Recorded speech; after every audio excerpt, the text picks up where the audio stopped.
Welcome back dear student, स्वागत है आपका ई लेक्चर सीरीज। हम फाइनेंशियल मैनेजमेंट में यूनिट फर्स्ट से अब जो टॉपिक ले रहे हैं वो है आपका वेंचर कैपिटल, आपको जिसको हम बोलते हैं एक सोर्स ऑफ फाइनेंस बोलते हैं, एंजल आपका इन्वेस्टिंग, एंजल इन्वेस्टर भी हम इसको बोलते हैं, private equity, warrant and convertible. तो हम इन्हें समझेंगे। इसमें से जो आपका इम्पोर्टेंट टॉपिक है वो आपका फर्स्ट जो वेंचर कैपिटल है, एंजल इन्वेस्टिंग है और प्राइवेट इक्विटी है। तो सबसे पहले मैं आपको समझाना चाहता हूँ कि किसी भी कंपनी के अंदर जब फंड्स की बात की जाती है तो यहाँ पे हमने स्टेज बना रखी है। जैसे स्टार्टअप स्टेज है, जैसे अर्ली स्टेज है, ग्रोथ स्टेज है, मैच्योरिटी स्टेज है। तो इसमें जो स्टार्टअप स्टेज है, यहाँ पे जब हम फंड्स की बात करते हैं तो हम फंड्स फ्रेंड से, फैमिली से, जो हमारे मिलने जुलने वाले हैं, हमारे फैमिली मेम्बर हैं, ठीक है ना, उनसे हम लेते हैं। इसके अलावा फूल्स एक वर्ड आया है। फूल्स का मतलब ये हुआ वो पर्सन जिसको हमारा आइडिया अच्छा लगता है और वो हमारे आइडिया पर, हमारे कहने पर इन्वेस्टमेंट कर देता है, तो हमने यहाँ पे उसको फूल्स बोला है। तो वहाँ से हम पैसा रेज करते हैं। फिर हम बात करते हैं अर्ली। अर्ली का मतलब ये हुआ कि यदि हमें जो है 10 से 50 लाख के लिए पैसा चाहिए, 10 लाख से 50 लाख तक का पैसा चाहिए, और हम इसको एज ए डेट सिक्योरिटी दोनों ही पैसा इस फॉर्म में हम लेना चाहते हैं। डेट सिक्योरिटी हमने पहले भी पढ़ा था, और हमारा स्ट्रॉन्ग बिलीव है कि सीड कैपिटल हमें मिल जाता है, तो हम अर्ली स्टेज में हम एंजल इन्वेस्टर को लेते हैं। फिर नेक्स्ट आती है ग्रोथ स्टेज। ग्रोथ स्टेज की जब हम बात करते हैं तो ग्रोथ स्टेज के अंदर हमारा जो अमाउंट इन्वेस्टमेंट रहता है 1 करोड़ से 100 करोड़ का रहता है, और वहाँ पे हम बात करते हैं किसकी, वेंचर कैपिटल की बात करते हैं। पर वेंचर कैपिटल जो रहती है लंबे टाइम तक हमें नहीं मिलती, तो मैच्योरिटी स्टेज तक आते आते हमें फिर नेक्स्ट जो कैपिटल का सोर्स लेना पड़ता है, इसको हम क्या बोलते हैं, प्राइवेट इक्विटी बोलते हैं। अब हम इन्हें वन बाय वन समझते हैं। सबसे पहले हम स्टार्ट करते हैं एंजल इन्वेस्टर से। जैसा कि नेम से क्लियर है, वो इन्वेस्टर होल्डर जो हमारे पास आते हैं जब हमें पैसे की ज़रूरत होती है, एज ए एंजल हमारे पास वो आते हैं और हमें 10 से 50 लाख का अरेंजमेंट कर देते हैं। और ये डेट्स की फॉर्म में भी आ सकते हैं, इक्विटी की फॉर्म में भी आ सकते हैं। ये हमारे लिए सीड कैपिटल के लिए काम करती है। क्यों? क्योंकि हमें कुछ इस पर स्टार्टिंग में हमें ऐसा जितना सेल नहीं होता, ठीक है ना, हमारा आइडिया स्टेज ही होता है, और इनको हमारे ऊपर स्ट्रॉन्ग बिलीव होता है, इसलिए ये हमारे साथ पैसा लगाते हैं। यदि हम एग्जांपल की बात करें तो जैसे स्टार्टअप ग्रिड है आपका, इसके अलावा इंडियन एंजल नेटवर्क है, चेन्नई एंजल है, लीड एंजल नेटवर्क है। तो ये क्या है, आपके एंजल इन्वेस्टर के एग्जांपल हैं। यदि हम शेयर होल्डिंग की हम बात करें तो इनका 10% या 25% शेयर होल्डिंग रहती है, और इसमें कोई ईएमआई का झंझट नहीं रहता, क्योंकि इसमें ईएमआई हमारी तुरंत स्टार्ट नहीं होती। जब हम बात करते हैं सेकंड जो आता है वेंचर कैपिटल की, और थर्ड जो था प्राइवेट इक्विटी, तो इन दोनों में हम समझ लेते हैं कि वेंचर कैपिटल भी एज ए सीड कैपिटल हमारे पास रहता है और इनिशियल स्टेज में आता है। इसका फोकस जो रहता है वो प्रॉफिट्स पर नहीं होता, इसका फोकस होता है सेल्स पे, कि पहले सेल्स बढ़ाएंगे तो प्रॉफिट अपने आप ही बढ़ते जाएंगे। यहाँ पे हम जो इन्वेस्टमेंट लेते हैं एज ए फ्रेंड्स, हम जैसे सॉफ्टवेयर बिजनेस है, टेक्नोलॉजी बिजनेस है, और ये हाई रिस्क पर काम करते हैं। हाई रिस्क पर क्यों काम करते हैं? क्योंकि इनका पर्पस ये रहता है कि कंपनी की सेल्स कैसे बढ़े, और सेल्स बढ़ाने में लगे रहते हैं। प्रॉफिट्स पर इतना ये ध्यान नहीं देते। इसमें इन्वेस्टमेंट की हम बात करें 1 से 10 करोड़ की, यदि हम बात करें 1 to 5 मिलियन डॉलर की हम बात करें, और ये मार्केट शेयर पर फोकस करते हैं, और ये फास्ट मूवर होते हैं। फास्ट मूवर का मतलब ये होता है कि जल्दी से जल्दी चाहते हैं कि सेल्स बढ़ा के, बिजनेस को बढ़ा के, बिजनेस का वैल्यूएशन बढ़ा के बिजनेस को सेल कर दें। तो ये हाई रिस्क पर रहते हैं, और ये किसी दूसरे पर्सन को, कहते हैं ना अपनी टोपी दूसरे पर्सन को पहनाना, उसको पहनाकर बिजनेस में से एग्जिट हो जाते हैं, और ये फास्ट ग्रोइंग कंपनी मानी जाती है, और इनका मेन पर्पस क्या रहता है, बिजनेस के वैल्यूएशन को बढ़ाना। तो ये हमने पढ़ा वेंचर कैपिटल। फिर हम बात करते हैं प्राइवेट इक्विटी।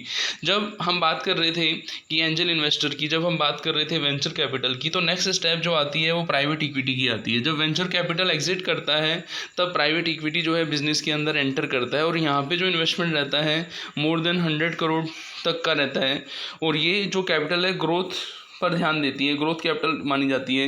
क्योंकि इस समय कंपनी जो रहती है, आपको पता है कि कंपनी स्टेबिलिटी की पोजीशन में रहती है, तो ग्रोथ को मेंटेन करना, सर्वाइव करना, एग्जिस्टिंग मार्केट शेयर को, प्रॉफिट को इंक्रीज़ करना रहता है। इनका फोकस प्रॉफिट्स पर ज़्यादा रहता है, सेल्स पर नहीं रहता, और ये CGR बढ़ाना चाहते हैं, जो कंपाउंडेड एनुअल ग्रोथ रेट होती है उसको बढ़ाना चाहते हैं। मोस्टली जैसे हम देखें तो जब हम प्राइवेट इक्विटी की बात करते हैं तो मैन्युफैक्चरिंग है, रिटेल है, आईटी है, एफएमसीजी है, यहाँ पे हाई इन्वेस्टमेंट रहता है। जैसे कि मैंने आपको बोला था, स्टार्टिंग ही $10 मिलियन से होती है और ये प्रॉफिट शेयर्स पर फोकस करते हैं, ये स्टेबल प्रॉफिट चाहते हैं, ये ज़्यादा रिस्क बियर नहीं करते। और यदि ये एग्जिट करना चाहते हैं किसी कंपनी से तो ये आईपीओ से क्या कर सकते हैं, एग्जिट कर सकते हैं। तो इसका मतलब हमें ये समझ में आया कि जो अपना प्राइवेट इक्विटी रहती है वहाँ पे जो फंड्स जो लगाने वाले पर्सन रहते हैं वो ज़्यादा रिस्क नहीं लेते और वो लो रिस्क पर काम करते हैं, लेकिन वो आपके फास्ट मूवर नहीं होते। जैसे हम बात करें कि जो आपका वेंचर कैपिटल फास्ट मूवर होता है वो तो चाहता है कि जैसे जैसे जल्दी जल्दी मैं बिज़नेस का वैल्यूशन बड़ा करूं और बिज़नेस वैल्यूशन बड़ा करती मैं उसको वैल्यूशन होती उसको किसी दूसरे पर्सन को क्या कर दूं, सेल कर दूं। फिर हम बात करते हैं, यदि कोई हमसे पूछे कि इनमें यदि हमें शॉर्ट नोट लिखना है तो हम उस तरीके से लिख सकते हैं। यदि हमें डिटेल क्वेश्चंस पूछा जाता है तो हम कैसे लिखते हैं, जैसे हम वेंचर कैपिटल कोई समझाएं तो हम ये बता सकते हैं कि वेंचर कैपिटल एक इंपॉर्टेंट सोर्स है न्यू बिज़नेस के लिए। ये बिज़नेस को स्टार्ट करने के साथ साथ बिज़नेस को प्रॉफिटेबिलिटी ग्रोथ पर पहुँचाने की हेल्प करता है।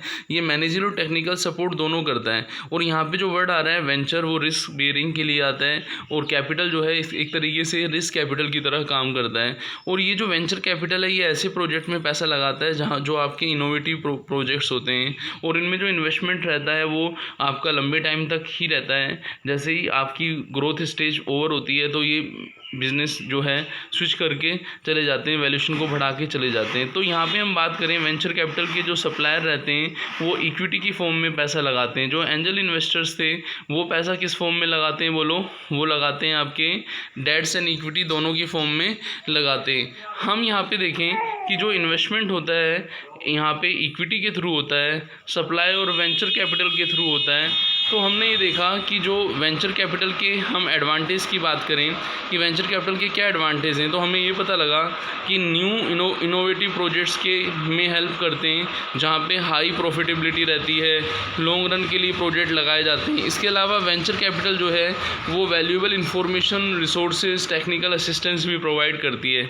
नॉट ओनली फंड रेजिंग में हेल्प करती है बट हमें valuation, information, resource, technical assistance में भी हेल्प करती है। डिसएडवांटेज की हम बात करें तो ये जो फाइनेंसिंग है ये सर्टेन फॉर्म ऑफ फाइनेंसिंग नहीं है और इसके अंदर जो हम बात करते हैं बेनिफिट्स की वो शॉर्ट टर्म में नहीं होता है, लॉन्ग टर्म में ही होता है। तो हमें उस अमाउंट को उस पीरियड के लिए क्या करना पड़ता है, होल्ड करना पड़ता है। तो वेंचर कैपिटल एक तरीके से न्यू हाई रिस्क की वेंचर जो है वहाँ पे जो है फंड्स को लगाना और ऐसे पर्सन जिनको फंड्स के साथ साथ आपकी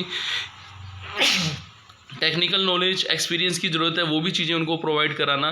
तो वेंचर कैपिटल फाइनेंसिंग जो हमें हेल्प करती है, चाहे वो हम पैसा इक्विटी की फॉर्म में लगाएं चाहे हम डेट्स की फॉर्म में लगाएं, वो हाई रिस्क प्रोजेक्ट्स के अंदर हमारी ये हेल्प करती है। ऐसे हमने समझा था एंजल इन्वेस्टिंग। एंजल इन्वेस्टिंग जैसे मैंने आपको बोला था कि ये एक तरीके से इस जो अपनी इंट्रोडक्शन स्टेज होती है वहाँ पे स्टार्टअप स्टेज के बाद ये आती है और इसके अंदर पैसा हमें डेट्स इक्विटी दोनों की फॉर्म में मिलता है। फ्रेंड फैमिली फूल से जब हम पैसा अरेंज कर लेते हैं उसके बाद हमें पैसा और चाहिए होता है तो वेंचर कैपिटल हमें वहाँ पे हेल्प करता है। हम यदि फ्रेंड फैमिली फूड्स के अलावा हमें जब पैसा चाहिए होता है तो एंजल इन्वेस्टिंग हमें हेल्प करता है और एंजल इन्वेस्टिंग का से पैसा यदि हम नीड्स पूरी कर नहीं हो पाती तो हम वेंचर कैपिटल की तरफ चलते हैं। फिर हम बात करते हैं ये जो एंजल इन्वेस्टर रहते हैं ये मोस्टली जैसे हम ओनरशिप की हम बात करें तो 10 to 25% ओनरशिप के अंदर ये हमें फ़ंड अवेलेबल करा देते हैं और ये जो हैं ये मॉडरेट रिस्क बियर करते हैं, हाई रिस्क भी बियर नहीं करते। और जो एंजल इन्वेस्टिंग का इस समय हम देखें एट प्रेजेंट देखें तो एक अच्छा स्कोप है एट प्रेजेंट बिज़नेस के अंदर। यदि हम पैसा लगाना चाहते हैं तो ऐसे बिज़नेस जो फास्टली ग्रोथ कर रहे हैं वहाँ पे हम जैसे हम देखें आजकल ऑनलाइन नेटवर्क बिज़नेस जो हो गए वहाँ पे एंजल इन्वेस्टिंग एक इम्पोर्टेंट रोल प्ले कर रहा है। हमने समझा था प्राइवेट इक्विटी के ऑप्शंस को हमने सबसे लास्ट में लिया था। क्योंकि इसके अंदर फंड्स भी होता है, लार्ज अमाउंट जो हम रेस करते हैं इनको जो कैपिटल एप्रिसिएशन कब मिलता है, जब इनको प्रॉफिट्स मिलता है तो इनका फोकस प्रॉफिट्स पर ही होता है।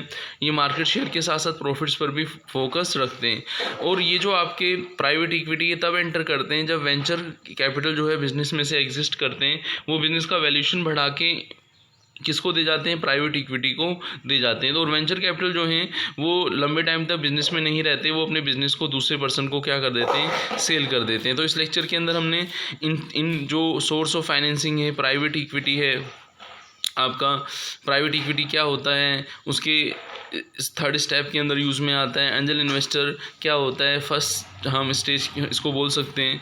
और जो आपका सेकंड हमने देखा था वो क्या था आपका, बोलो, वेंचर कैपिटल, जिसको हम सेकंड स्टेज बोलते हैं।